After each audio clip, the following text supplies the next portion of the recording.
Hello everyone, welcome to Eclass IS academy. இன்னைக்கு நம்ம என்ன டாபிக் பார்க்க போகிறோம் அப்படின்னு பார்த்தீங்கன்னா, இன்ட்ரடக்ஷன் டு எக்கனாமிக்ஸில் பார்ட் 2 வீடியோஸ் தான் பார்க்க போகிறோம். ஆல்ரெடி பார்த்தீங்கன்னா பார்ட் 1 வீடியோஸ் நம்ம கவர் பண்ணியிருக்கிறோம். ஸோ அதை பார்த்துட்டு இதை பார்த்தீங்கன்னா உங்களுக்கு கொஞ்சம் கம்ஃபர்டபுளாக இருக்கும். ஏன்னா அதில் இம்பார்ட்டண்ட்டான இன்ஃபர்மேஷன்ஸ் எல்லாமே நம்ம டிஸ்கஸ் பண்ணியிருப்போம். ஸோ என்னென்ன மாதிரியான விஷயங்கள் அதில் சொல்லப்பட்டிருக்குது அப்படிங்கிறத நான் ஒரு ஓவர்வியூ கொடுத்துட்றேன். ஃபர்ஸ்ட் ஆஃப் ஆல் நம்ம ஆடம் ஸ்மித்தை பற்றி பார்த்துருக்குறோம். ஆடம் ஸ்மித் அப்படிங்கிறவரை நம்ம பொருளாதாரத்தின் தந்தை, அதாவது ஃபாதர் ஆஃப் எக்கனாமிக்ஸ் அப்படின்னு நம்ம சொல்லுவோம் இல்லைங்களா?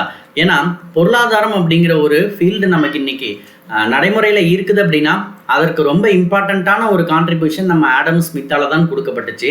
ஸோ இந்த ஒரு ஃபீல்டு ஒரு எஃபெக்டிவான ஒரு டிசிப்ளினாக வரதுக்கான ஒரு பேசிக்கான ரீசனே யார் அப்படின்னு கேட்டிங்கன்னா நம்ம ஆடம் ஸ்மித் தான். சரிங்களா? ஸோ இவர் நமக்கு கொடுத்த வெல்த் ஆஃப் நேஷன் அப்படிங்கிற ஒரு புத்தகத்தின் வாயிலாக தான் நமக்கு என்ன பண்ணப்பட்டிருக்குது, நாடுகளின் செல்வம் அப்படின்னு நம்ம சொல்லுவோம். ஸோ அதன் வாயிலாக தான் ஒரு பொருளாதாரம் அப்படிங்கிறது எந்த அளவுக்கு முக்கியத்துவம் வாய்ந்தது அப்படிங்கிற எல்லா விஷயத்தையுமே நமக்கு அதில் சொல்லியிருப்பார். சரிங்களா?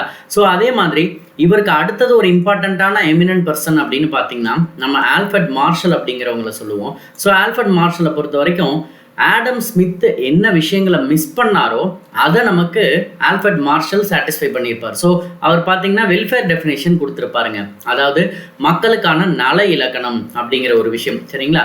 அதே மாதிரி லயனல் ராபின்ஸ் பார்த்தீங்க அப்படின்னா year of Great Depression base பண்ணி ஏற்பட்ட அந்த பாதிப்புகளை ரெப்ரசன்ட் பண்ணுற மாதிரி ஸ்கேர்சிட்டி டெஃபினேஷன் அப்படிங்கிறத நமக்கு சொல்லியிருப்பார். சரிங்களா?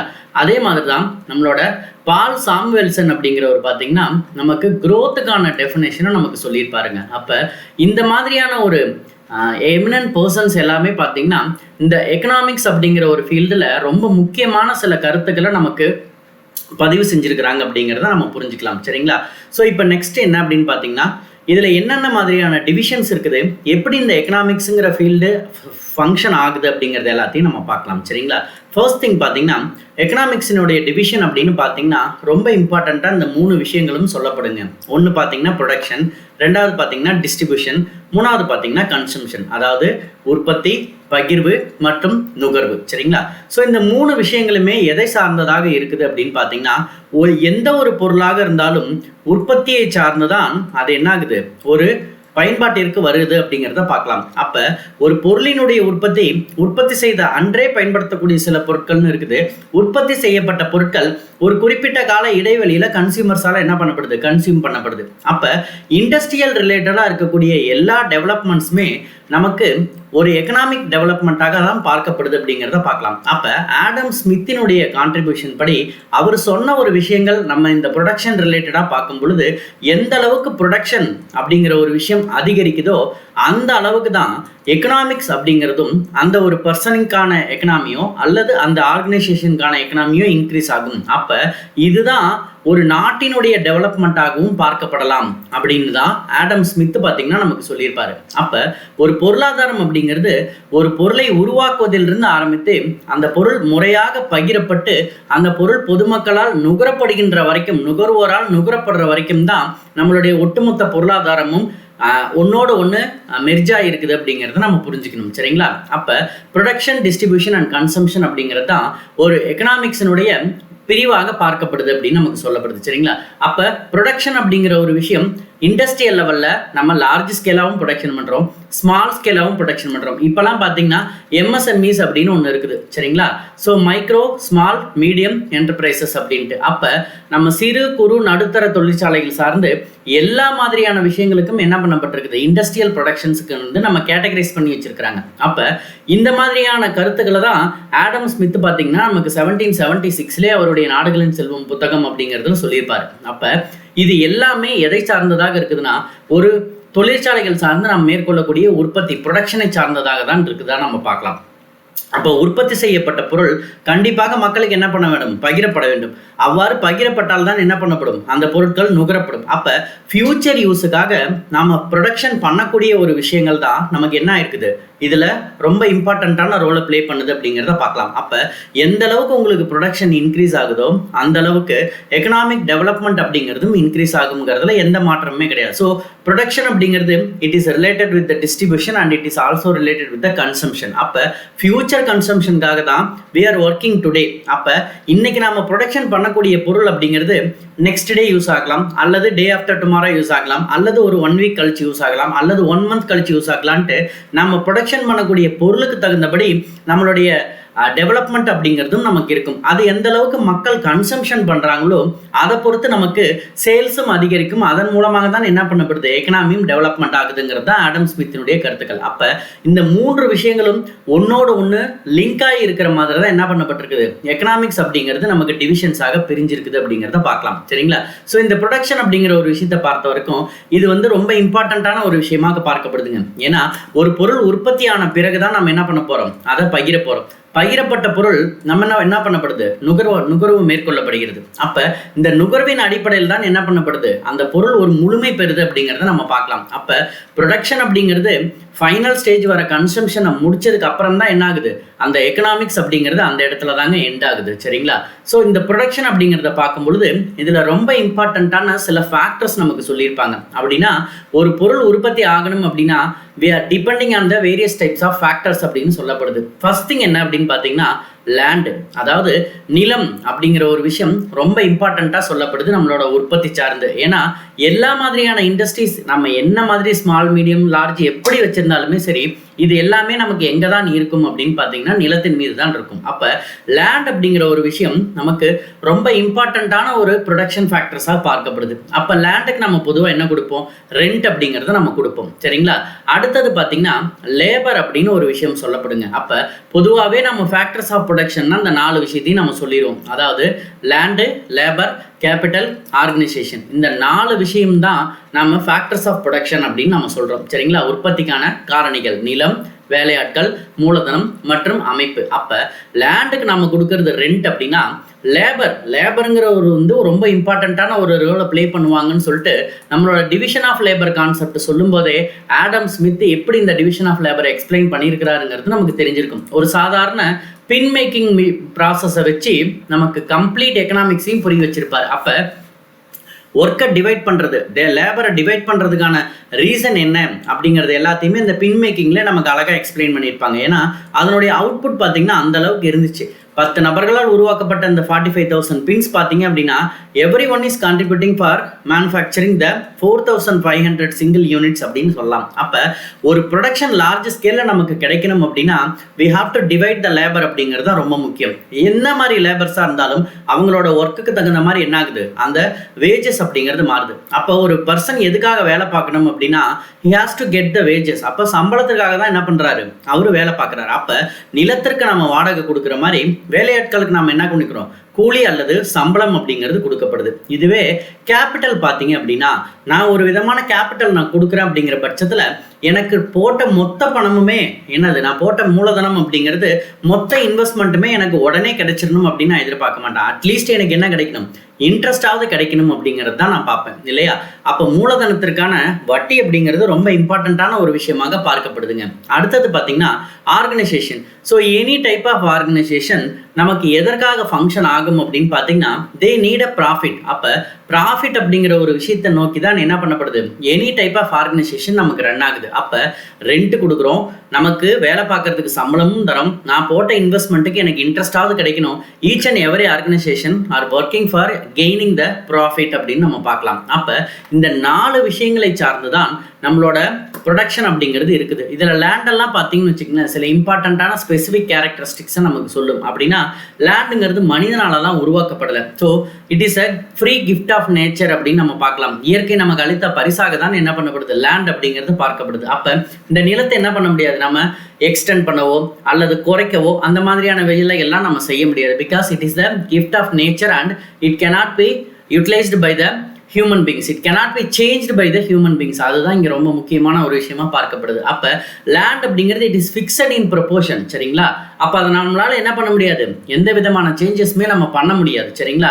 பட் லேபர் அப்படிங்கிறது பார்த்தீங்கன்னா என்ன மாதிரி ஒர்க்குக்கு நம்ம போகிற மாதிரி இருந்தாலும் that is depending on the labour அப்படின்னு பார்க்கலாம். அப்போ ஒரு ஷார்ட் டேர்ம் பிஸ்னஸ்லேருந்து ஒரு லாங் டேர்ம் பிஸ்னஸ் வரைக்குமே நமக்கு எல்லா இடத்துலையுமே யார் தேவைப்படுவாங்க அப்படின்னு பார்த்தீங்கன்னா அந்த லேபர் ஃபோர்ஸ் அப்படிங்கிறது ரொம்ப இம்பார்ட்டண்ட்டான ஒரு விஷயமா பார்க்கப்படுது. சரிங்களா? ஏன்னா மனித வளம் அப்படிங்கிறது எப்போதுமே வீணடிக்கப்படக்கூடாத ஒரு வளமாக தான் பார்க்கப்படுது. அப்போ இந்த மனித வளத்தை எந்த அளவுக்கு நம்ம எஃபிஷியண்ட்டாக யூஸ் பண்ணுறோமோ அந்த அளவுக்கு நம்மளோட ப்ராஃபிட் அப்படிங்கிறதும் இன்கம் அப்படிங்கிறதும் நமக்கு ஜென்ரேட் ஆகுங்க. அப்போ முழுக்க இந்த ஹியூமன் ரிசோர்ஸ் அப்படிங்கிறது தான் நம்ம லேபர் கேட்டகரியில் வச்சு இதன் மூலமாக தான் என்ன பண்ணப்படுது, ஒரு ரா மெட்டீரியல்ஸ் அப்படிங்கிறது என்னவாக மாற்றப்படுது, ஒரு ஃபினிஷ்டு ப்ராடக்டாக நமக்கு சேஞ்ச் ஆகுது. அப்போ அதன் மூலமாக தான் என்ன பண்ணப்படுது, that particular product will be distributed to the public and that particular product will be consumed by the public. அப்போ அதன் மூலியமாக தான் நமக்கு என்ன பண்ணப்படுது, ஒரு எக்கனாமிக்ஸினுடைய டிவிஷன் அப்படிங்கிறது கம்ப்ளீட்டான ஒரு சாட்டிஸ்ஃபேக்ஷனை பெறுது அப்படிங்கிறத நம்ம பார்க்கலாம். அப்போ அப்படி ஒரு விஷயம் நடக்கணும் அப்படின்னா லேபர் அப்படிங்கிறவங்க ரொம்ப இம்பார்ட்டண்ட்டான ஒரு ஃபேக்டர்ஸாக பார்க்கப்படுதுங்க. அதே மாதிரி தான் கேபிட்டலும், அதே மாதிரி தான் ஆர்கனைசேஷனும். ஸோ இந்த 4 விஷயங்கள் இருக்குது அப்படிங்கிற பட்சத்தில் இந்த 4ல் 2 விஷயங்களை ஒரிஜினல் ஃபேக்டர்ஸ், அதாவது முதன்மை காரணிகள் அல்லது உண்மை காரணிகள் அப்படின்னு நான் சொல்லுவேன். இன்னும் 2 பார்த்தீங்கன்னா டெரிவ்டு ஃபேக்டர்ஸ் அல்லது பெறப்பட்ட காரணிகள். நம்ம தமிழில் பார்த்தீங்கன்னா பெறப்பட்ட காரணிகள் சொல்கிறோம். அப்போ இந்த உண்மை காரணிகள் அல்லது பெறப்பட்ட காரணிகள்ங்கிறத எப்படி நமக்கு பிரிச்சிருக்கிறாங்க அப்படின்னு பார்த்தீங்கன்னா, இப்போ எக்ஸாம்பிள் லேண்ட் அண்ட் லேபர் அப்படிங்கிறத நான் ஒரிஜினல் ஃபேக்டர்ஸ் அப்படின்னு நான் சொல்லுவேன். சரிங்களா? என்ன ரீசன் அப்படின்னு பார்த்தீங்கன்னா, இந்த நிலமும் லேபரும் எனி டைப் ஆஃப் ஒர்க்குக்கு நீங்கள் போனாலுமே இது மேண்டட்ரியான ஒரு விஷயம். அதுதான் நான் சொல்லிட்டேன் இல்லைங்களா, ஷார்ட் பிஸ்னஸ்லேருந்து என்ன மாதிரி ஒரு ஹை லெவல் பிஸ்னஸ்க்கு நீங்கள் போகிறீங்கன்னா கூட you need a labour force and you have to do your work by using the land because it is a natural resources இல்லையா? அதனால இந்த லேண்டும் லேபரும் எப்போதுமே எனி டைப் ஆஃப் பிஸ்னஸ் அல்லது any type of economical activity நம்ம பண்ணுறோம் அப்படின்னா இட் நெவர் கெட் சேஞ்ச்ட். பிகாஸ் 2 விஷயமுமே ஒரு எக்கனாமிக் சிஸ்டமில் ரொம்ப இம்பார்ட்டண்ட்டான ஒரு ஃபேக்டரை இம்பார்ட்டண்ட்டாக ப்ளே பண்ணுறதுனால தான் இதை நாம் என்ன சொல்கிறோம், these 2 terms are considered as a original factors, உண்மை காரணிகள் அப்படின்னு நம்ம பார்க்குறோம். ஆனால் கேபிட்டலோ ஆர்கனைசேஷனோ அப்படி கிடையாது. என்ன ரீசன் அப்படின்னு பார்த்தீங்கன்னா, capital and organisation will change at any time because each and every organisation will have a difference in their investment. அப்போ ஒவ்வொரு நிறுவனமுமே கரெக்டாக 50 கோடி இன்வெஸ்ட்மெண்ட் பண்ணியிருப்பாங்களா அப்படின்னு கேட்டால் கிடையாது. சரிங்களா? ஸோ 1 லட்ச ரூபாய் வச்சு மட்டுமே பிஸ்னஸ் பண்ணக்கூடியவங்க இருக்கிறாங்க, வெறும் 50,000 ரூபாய் வச்சு பிஸ்னஸ் பண்ணக்கூடியவங்க இருக்கிறாங்க, 50,000 கோடி வரைக்கும் பிஸ்னஸ் பண்ணக்கூடியவங்க கூட இருக்கிறாங்க இல்லைங்களா? பட் எனி டைப் ஆஃப் விஷயங்கள் நமக்கு லேண்டும் லேபரும் ஒரிஜினல்னு சொல்கிறதுக்கான காரணம் என்னென்னா, அது எவ்வளோ ஸ்மால் பிஸ்னஸாக இருந்தாலும் சரி, எவ்வளோ லார்ஜ் பிஸ்னஸாக இருந்தாலும் சரி, we need a land and labor. But capital and organization will comes under the derived factors because it does not depend any type of any type of other factors. அப்போ முழுக்க இது ஒவ்வொரு இடத்துக்குமே என்ன ஆகுது, மாறுபடக்கூடிய ஒரு விஷயமாக இருக்குது அப்படின்னு பார்க்கலாம். அப்போ it is continuously changing from one organisation to another organisation. இப்போ எக்ஸாம்பிள் பார்த்தீங்கன்னா, ஒரு பெட்ரோல் பங்க் போடணும் அப்படின்னா கிட்டத்தட்ட நமக்கு பார்த்தீங்கன்னா க்ரோர்ஸ் கிட்ட வரலாம். சரிங்களா?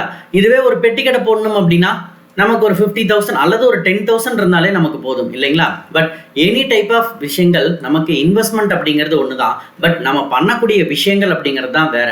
பட் அதில் எவ்வளோ இன்வெஸ்ட்மெண்ட் நம்ம பண்ணுறோமோ அதுக்கு தகுந்தபடி நம்ம என்ன எதிர்பார்ப்போம், we will recover the interest அப்படிங்கிறத நம்ம பார்க்கலாம். அப்போ ஃபுல் அமௌண்ட்டுமே கண்டிப்பாக என்ன ஆகாது, நமக்கு கிடைக்கிறதுக்கான சான்சஸ் அப்படிங்கிறது ரொம்பவே கம்மி. அப்போ ஃபுல் அமௌண்ட் நமக்கு கிடைக்கல அப்படிங்கிற பட்சத்தில் ஆட்டோமேட்டிக்காகவே நம்ம என்ன பண்ணலாம் அப்படின்னு கேட்டிங்கன்னா, நமக்கு ஒரு குறிப்பிட்ட அமௌண்ட்டை மட்டும் நமக்கு என்ன பண்ணுவோம், நமக்கு இன்ட்ரெஸ்டாக கிடைச்சா போதும் அப்படின்னு நம்ம பார்ப்போம். சரிங்களா? பட் ஆர்கனைசேஷன் அப்படிங்கிறது பார்த்தீங்கன்னா இட் இஸ் கண்டினியூஸ்லி சேஞ்சிங் அப்படிங்கிற ஒரு விஷயம் சொல்லப்படுது. அப்போ any type of organisation will work for a profit அப்படின்னு தான் நம்ம சொல்லணும். அப்போ ஒரு அமைப்பு அல்லது ஒரு நிறுவனம் அப்படிங்கிறது எதை நோக்கி செயல்படும்னு கேட்டால் லாபத்தை நோக்கி. அப்போ இப்போ ஒரு 1 lakh இன்வெஸ்ட்மெண்ட் பண்ணவங்க ஃபியூச்சரில் 5 lakhs வரைக்கும் கூட இன்வெஸ்ட்மெண்ட் பண்ணலாம். ஏன்னா இது ரெண்டுமே பார்த்தீங்கன்னா any time it will be getting change அப்படிங்கிறதுனால தான் these 2 terms are considered as a derived factors. சரிங்களா? But it never change at any time. So லேண்டோ லேபரோ எப்போதுமே மாறாதுங்க. அவங்களுக்கு கொடுக்குற சம்பளம் என்ன மாறலாம், பட் இந்த ரெண்டு விஷயங்களுமே எப்போதுமே நிலையான ஒரு விஷயமாக பார்க்கப்படுதுங்க. அப்போ ஒரு உற்பத்தி, ஒரு ப்ரொடக்ஷன் அப்படிங்கிறது it is completely related with these 4 types of factors of production அப்படின்னு நம்ம பார்க்கப்படுது. சரிங்களா? நெக்ஸ்ட் திங் பார்த்தீங்கன்னா most important topic, important content அப்படின்னு பார்த்தீங்கன்னா இந்த டிஃப்ரெண்ட் செக்டார்ஸ் ஆஃப் த எக்கானமிங்க. அதாவது நம்மளுடைய ஒட்டுமொத்த எக்கனாமிக்ஸையுமே பார்த்தீங்கன்னா இந்த 3 டிஃப்ரெண்ட் செக்டார்ஸாகவே நாம் என்ன பண்ணிடலாம், வி கேன் ஈஸிலி கிளாசிஃபைட் அப்படிங்கிறத பார்க்கலாம். So primary sector, secondary sector and tertiary sector. So இந்த பிரைமரி செக்டாரோட இன்னொரு நேம் என்ன அப்படின்னு பார்த்தீங்கன்னா அக்ரிகல்ச்சர் செக்டார்னு சொல்லுவோம். செகண்டரி செக்டாரினுடைய இன்னொரு நேம் என்ன அப்படின்னு பார்த்தீங்கன்னா இண்டஸ்ட்ரியல் செக்டார் அப்படின்னு நம்ம சொல்லுவோம். டெர்ஷியரி செக்டாரோட இன்னொரு நேம் தான் சர்வீஸ் செக்டார். அப்போ என்ன ரீசன்னால இந்த மாதிரியான நேம் சொல்லி நம்ம சொல்கிறோம் அப்படின்னு பார்த்தீங்கன்னா இதில் இருக்கக்கூடிய அந்த ரிசோர்ஸஸை பேஸ் பண்ணி தான் நமக்கு இந்த நேமிங்ஸ் அப்படிங்கிறதே வந்திருக்குதுன்னு நம்ம சொல்லலாம். அப்போ பிரைமரி செக்டார்னு நம்ம சொல்கிறோம் அப்படின்னா எதனால் இந்த பிரைமரி செக்டார்னு சொல்கிறோம்னா it is providing more employment opportunities or providing various types of occupations அப்படிங்கிறத பார்க்கலாம். and it providing opportunities to the large number of the peoples in our society அப்படின்னு சொல்லப்படுது. அப்போ primary sector and secondary sector and tertiary sector அப்படிங்கிறது இந்த மூணுமே economic சிஸ்டத்தினுடைய different செக்டார்ஸ்ன்னு எதை வச்சு சொல்கிறோம் அப்படின்னா இதை பேஸ் பண்ணி தான் we are calculating the GDP of India அப்படின்னு நம்ம சொல்கிறோம். அப்போ இந்த 3 விஷயங்கள்லையும் நமக்கு கிடைக்கக்கூடிய ஒரு வேல்யூவை தான் நம்ம கிராஸ் டொமஸ்டிக் ப்ராடக்ட், அதாவது மொத்த உள்நாட்டு உற்பத்தி அப்படின்னு நம்ம சொல்லுவோம். சரிங்களா? ஸோ இந்த கிராஸ் டொமஸ்டிக் ப்ராடக்ட் அப்படிங்கிறத பற்றி நம்ம பின்னாடி பார்ப்போம். ஏன்னா இந்த ஜிடிபி அப்படிங்கிறது தான் நமக்கு ஒரு இம்பார்ட்டண்ட்டான ஒரு இண்டிகேட்டர்ஸாக பார்க்கப்படுது எக்கனாமிக் டெவலப்மெண்ட்ஸ் வச்சு. சரிங்களா? ஸோ ஃபர்ஸ்ட் திங், இந்த பிரைமரி செக்டார் அப்படிங்கிறது அக்ரிகல்ச்சர் செக்டார்னு நம்ம ஏன் சொல்கிறோம் அப்படின்னா we have a various types of resources in primary sector but major contribution provided by the agriculture. அதனால தான் நமக்கு பிரைமரி செக்டாரோட இன்னொரு நேம் பார்த்தீங்க அப்படின்னா அக்ரிகல்ச்சர் செக்டார் அப்படின்னு நம்ம சொல்கிறோம். சரிங்களா? செகண்ட் திங் பார்த்தீங்கன்னா secondary sector R industrial sector நம்ம சொல்கிறோம் அப்படின்னா இது என்ன இடத்துல நடைபெறுதோ அது ஆக்ஷன் வேர் டேக்ஸ் பிளேஸ் அப்படிங்கிறத வச்சு பார்க்கும் பொழுது இது எங்கே நடைபெறும் அப்படின்னு கேட்டிங்கன்னா இட் அக்கர் இன் இண்டஸ்ட்ரீஸ். அப்போ தொழிற்சாலைகளில் தான் இந்த ஆக்டிவிட்டிஸ் நடைபெறதுனால தான் this sector is named as a industrial sector, அதாவது தொழிற்சாலைகள் துறை அப்படின்னு நம்ம சொல்லுவோம். சரிங்களா? இதுவே 3ஆம் நிலை துறை அப்படிங்கிறது பார்த்தீங்கன்னா இதை சேவைகள் துறை அப்படின்னு நம்ம சொல்லுவோம். அப்போ சர்வீஸ் செக்டார். அப்போ இது எல்லா இடங்கள்லையுமே நடைபெறக்கூடிய ஒரு விஷயமாக இருக்குங்க. சரிங்களா? ஸோ இதன் அடிப்படையில் தான் நம்ம இந்த primary sector, secondary sector, tertiary செக்டார்னா என்னங்கிறத நம்ம டெப்த்தாக பார்க்கலாம். சரிங்களா? ஸோ பிரைமரி செக்டாரை பொறுத்த வரைக்கும் agriculture, fisheries, mining, quarrying and ஃபாரஸ்ட்ரிங்க. ஸோ இது எல்லாம் தான் நமக்கு என்னவா சொல்லப்படுதுன்னு கேட்டிங்கன்னா பிரைமரி செக்டார் அப்படின்னு சொல்லப்படுது. அப்போ இருக்கக்கூடிய இந்த எல்லாத்துலேயுமே நம்ம கேட்டகரைஸ் பண்ணோம்னா agriculture is providing occupation to the 60% of the people of India அப்படின்னு நமக்கு சொல்கிறோம். அப்போ இன்றைக்கு வரைக்குமே 60% மக்களுக்கு வேலைவாய்ப்பை வழங்கக்கூடிய ஒரு துறையாக தான் என்ன பண்ண பார்க்கப்படுது, அக்ரிகல்ச்சர் அப்படிங்கிறது பார்க்கப்படுதுங்க. அப்போ மீதி இருக்கக்கூடிய 40% தான் they comes under the industrial and service sector அப்படின்னு பார்க்கலாம். அப்போ இவ்வளோ விஷயங்கள் இருந்தாலும் என்ன ரீசன்னால இந்த துறைகள்லாம் இதில் வருதுன்னு கேட்டிங்கன்னா பிரைமரி செக்டாருக்குடைய இம்பார்ட்டண்ட்டான டெஃபினேஷனே என்ன அப்படின்னு கேட்டிங்கன்னா we are getting income from the natural resourcesங்க. that is you are going to get income by utilizing the natural resources which is found nearer to you. அப்போ உங்களுக்கு அருகாமையில் இருக்கக்கூடிய இயற்கை வளங்களை பயன்படுத்தி நீங்கள் வருமானத்தை ஈட்டுதல் அப்படிங்கிறது தான் நம்மளுடைய பிரைமரி செக்டார் அப்படின்னு நம்ம சொல்கிறோம். சரிங்களா? அப்போ அக்ரிகல்ச்சர் அப்படிங்கிறது we are depending on the land. அப்போ லேண்ட் என்ன பண்ணுது, நமக்கு மனிதர்களால் உருவாக்கப்படல. அப்போ அது ஒரு இயற்கை வளமாக தான் பார்க்கப்படுது. ஏன்னா நீங்கள் ஒரு விதை போட்டாலும் அதில் விதை க்ரோ ஆகிடுது, விதையே இல்லைனாலும் என்ன ஆகிடுது, நாம் போடவே இல்லைனாலும் அதில் நிறைய விஷயங்கள் க்ரோத் ஆகுது இல்லைங்களா? அப்போ அக்ரிகல்ச்சர் அப்படிங்கிற ஒரு விஷயம் முழுக்க முழுக்க நேச்சுரல் ரிசோர்ஸஸாக தான் நமக்கு பார்க்கப்படுது. அதுலேயும் it comes under the primary sector. Same thing fisheries. Fisheries அப்படின்னா மீன்பிடித்தல்னு தான் நம்ம சொல்கிறோம். அப்போ யாருமே கொண்டு போய் கடலில் என்ன பண்ணல, மீனை நீங்கள் போடுங்க அப்படின்னு சொல்லிட்டுலாம் போடல. நம்ம போட்டு க்ரோத் பண்ணுறோமா? கிடையாது. நம்ம ஸ்மால் ஸ்கேலாக என்ன பண்ணலாம், வீட்டில் நம்ம மேனுஃபேக்சர் பண்ணலாம், அல்லது நம்ம இந்த ப்ரொடக்ஷனை கொண்டு போகிறோம் அப்படின்னா ஒரு ஸ்மால் ஸ்கேலில் தான் நம்மளால் கொண்டு போக முடியுமே தவிர நேச்சுரலாக ப்ரொடக்ஷன் ஆகக்கூடிய அவ்வளோ ஃபிஷ் அப்படிங்கிறத நம்மளால் என்ன பண்ண முடியாது, ஆர்டிஃபிஷியலாக நம்மளால் கொண்டு போக முடியாது. அப்போ ஃபிஷரிஸ் அப்படிங்கிறதும் it is a type of natural resources, இயற்கை வளம்னு தான் சொல்கிறோம்.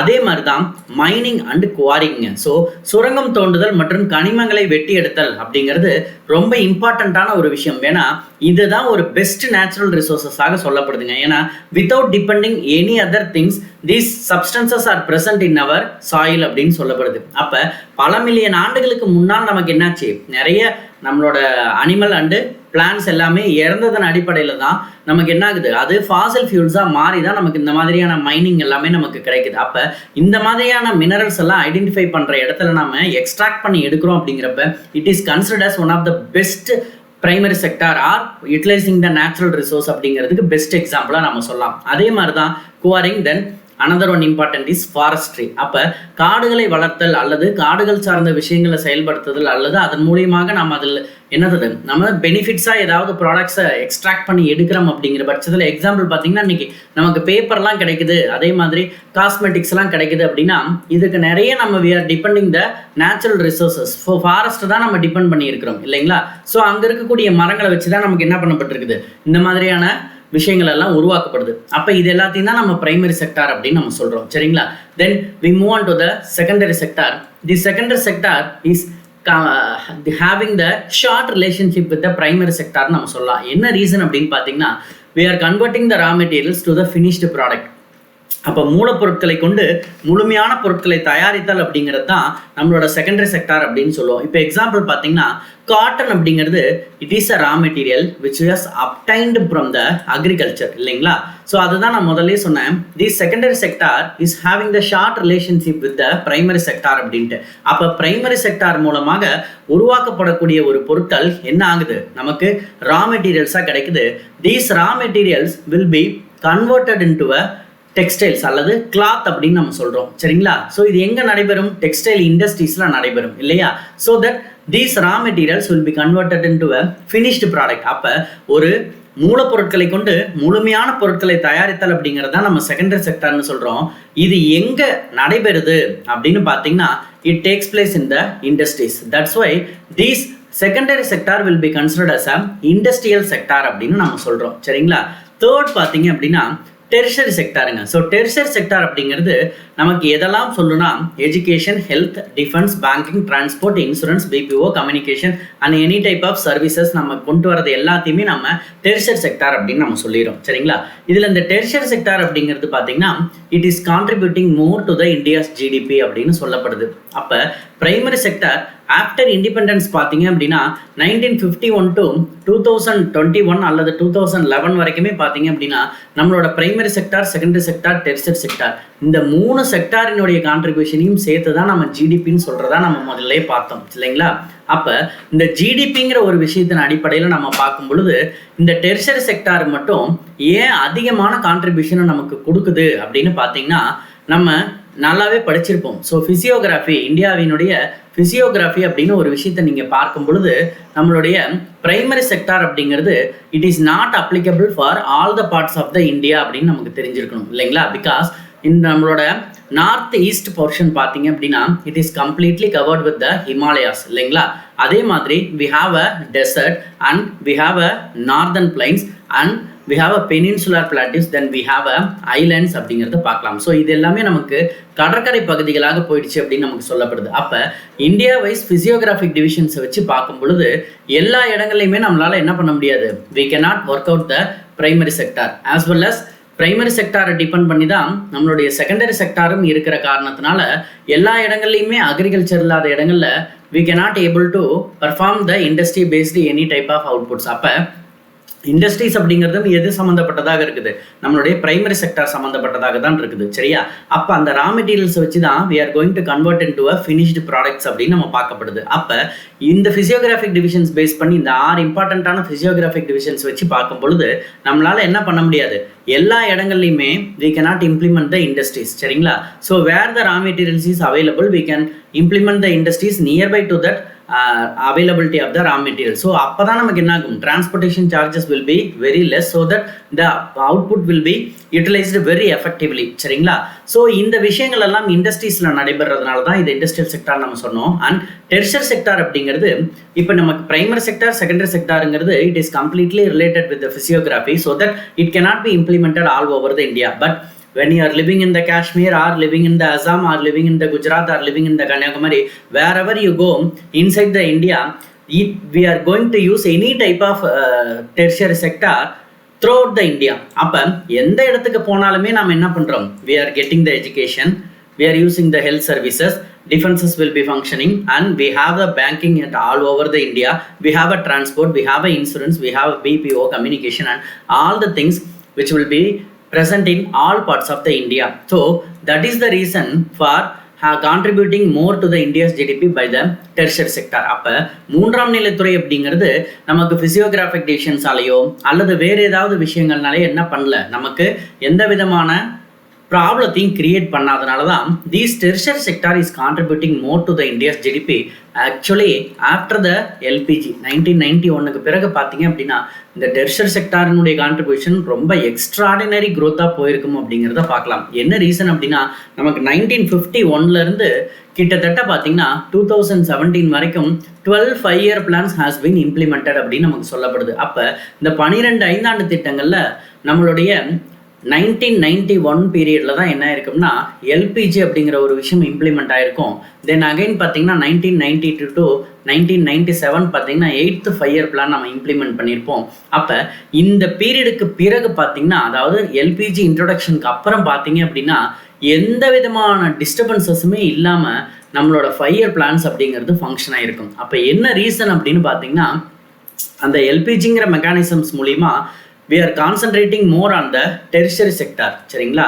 அப்போ இண்டஸ்ட்ரியல் செக்டாருக்கும் அதிக பங்களிப்பு கிரியேட் ஆனிச்சு, நம்மளுடைய டெர்ஷியரி செக்டாருக்கும் அதிக பங்களிப்பு கிரியேட் ஆனிச்சு. But more growth has been attained by the tertiary sector. சரிங்களா? ஏன்னா நம்மளுடைய இன்னைக்கு இருக்கக்கூடிய நிறைய இண்டஸ்ட்ரீஸ் பார்த்தீங்க அப்படின்னா நமக்கு மெயினான ஒரு டெவலப்மெண்ட் அப்படின்னு பார்த்தீங்கன்னா ஐடி இண்டஸ்ட்ரீஸ் தான் இல்லைங்களா?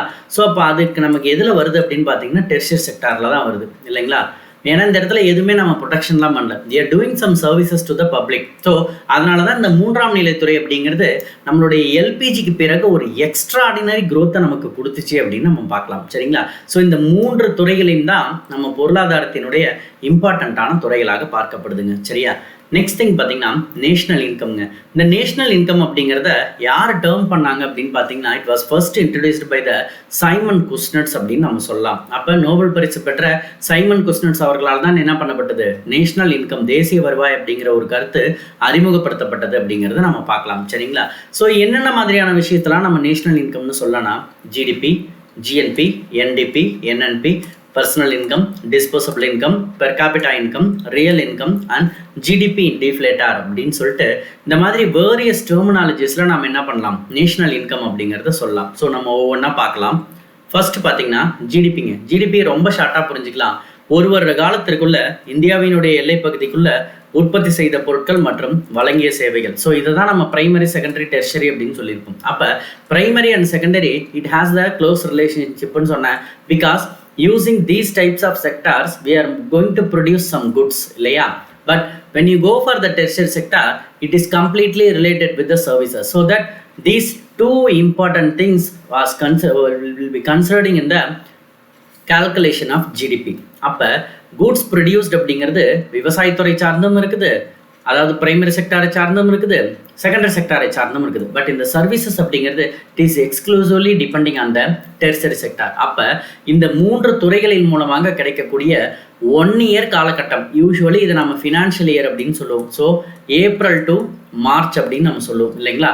அப்போ இந்த 1 வருட காலத்திற்குள்ள இந்தியாவினுடைய எல்லை பகுதிக்குள்ள நமக்கு உற்பத்தி செய்த பொருட்கள் மற்றும் வழங்கிய சேவைகளுடைய மதிப்பு தான் நம்ம ஜிடிபி அப்படின்னு சொல்கிறோம். சரிங்களா? Always it is calculated at the market price. சந்தை விலையில் தான் என்ன பண்ணப்படுது, இது மதிப்பீடு செய்யப்படுது.